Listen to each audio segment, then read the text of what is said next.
What are you doing with that thing on your roof? Yeah, I'm trying to figure out how to work it. Those things are for cops, you know. Yeah, well, I'm a cop. Oh, you're a cop. I'm Arnold Schwarzenegger. Hi. Says he's a cop. Yeah, he's a cop. Yeah, I've been on the force 22 years. Been on the force for 22 years. 22 years, huh? Yeah, believe it or not, I never had a chance to work this thing before.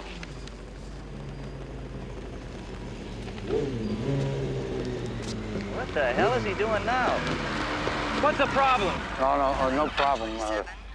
Officer, I'm with the force, Lieutenant Columbo. Oh, sorry, Lieutenant. Yeah, that bubble, where do you connect those things?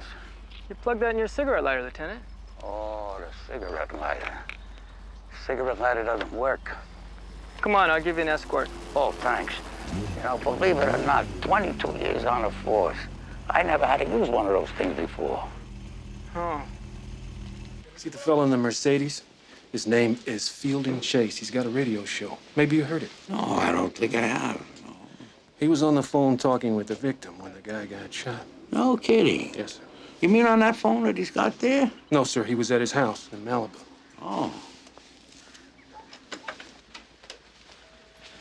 You know, I'm thinking of getting me one of them. What's that? One of those, whatchamacallit phones like you got, Cellular.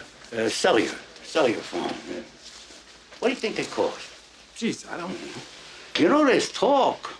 Well, I don't believe it. That you can get cancer from using them. You believe that? Cancer? No. No, I don't. I'm gonna check with my cousin, Dominic, because wherever he goes, he got one of those things stuck in his ear. And I don't see no tumor growing out of his brain. Yeah, at the beach and in his car. And with his stockbroker all day long. Yak. He says the phone made him a lot of money. Have you got a stockbroker, Lieutenant? Who, me? No, I'm lucky I got a savings account. No, I'm thinking of calling my wife. Yeah. Hello. It's me. Guess where I'm calling from? Wrong. The car. Lieutenant, Mr. Chase. He's real anxious to talk to you. Yeah, just let me look around here a minute.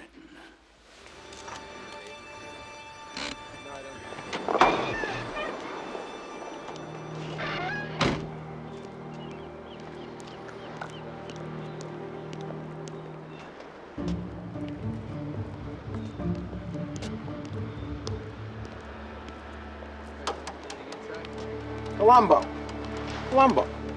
Schultz. Don't know why they bothered you. It's pretty routine. Well, the captain sent me out. He was a personal friend of Miss Gorin's. You better hold it up there, boys. He probably wants a look. You moved the body? Well, nobody told me you were coming. Wonderful. She was found in a study near her open safe. No rigor mortis yet, but cooling probably happened at dawn. She was shot once in the back and once in the head, probably a small caliber. Both bullets still inside. She was shot at close range. There you could see the skull fragmentation. You got a picture of her position when you found her? Yeah, someplace. Any other marks on the body? I didn't see any. Now, what are the marks? Those men's socks? No, Lieutenant, they're ladies. They're called knee socks. Knee socks. Here's a picture, Lieutenant. Oh, thank you very much. Would you do me a favor, please? Sure. Would you get rid of these shells? Thank you very much. Okay, fellas, you take it away.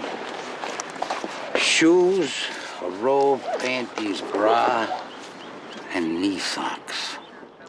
Very good. Would you care to step inside now and look at the safe? I would, thank you very much. Follow me. These are copies, sir. One he sent, and the other one was beside the machine waiting to be sent. They're both jokes. He shot himself between jokes. Jokes? Jokes. What jokes? Good jokes. Timing. Well, I don't know, sir.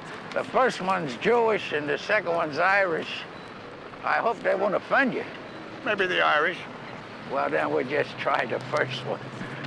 It's in his own handwriting. Susan, what gives? I tried calling you a few times. You fooling around with some gigolo? Well, that's a bit of a joke to start with. Mrs. Staples, she was nuts about him. Anyway, sweetie, we'll talk later. I heard a couple of jokes today. I think you'll like them. The first one's the Flasher story. There was this Jewish lady walking down Beverly Drive, and coming the other way, this Flasher guy in his overcoat. And when he gets up to her, he whips open the coat. She looks at him and says, "You call that a lining?" Ha!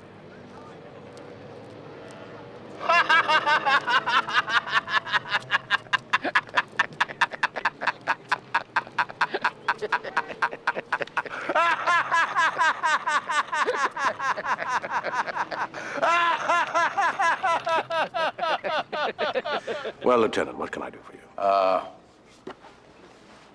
How do you like that thing, sir? What?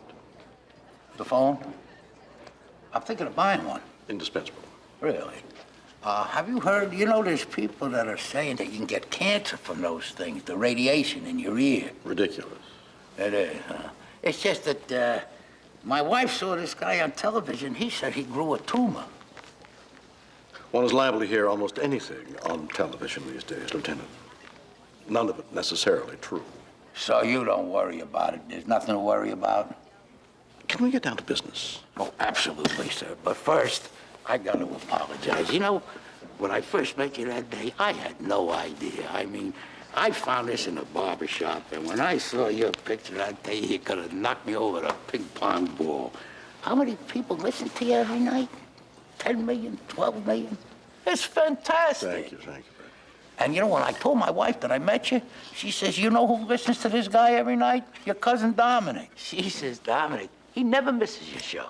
Not for a Dodger game, not even for the Lakers." Very flattered. Sir, I wonder, would you be so kind as to sign this to Dominic? Just to Dominic, nothing fancy. And then put your name. Here, get it, it is. Dominic, you don't have much of a life. And now, can we get to the point, if there is one? What are you trying to do, McCauley? Kill it? The thing took my last quarter, Lieutenant. Well, isn't there a number you can call or something? How am I going to call? I haven't got a quarter. Oh, you want coffee? I'll buy. I wouldn't trust it.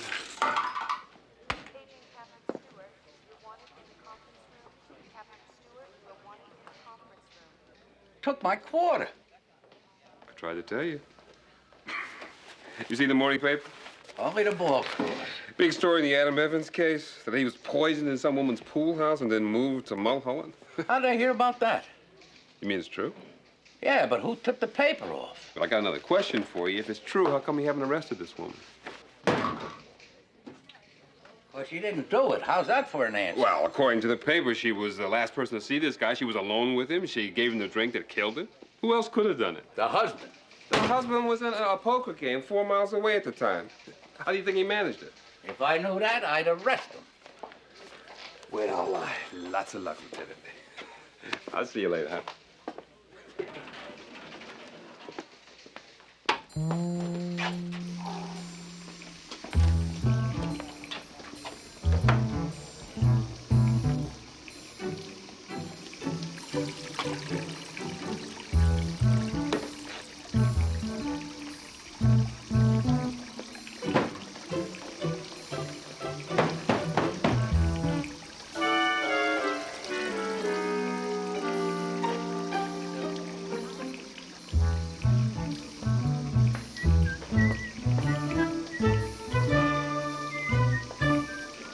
Just one more thing.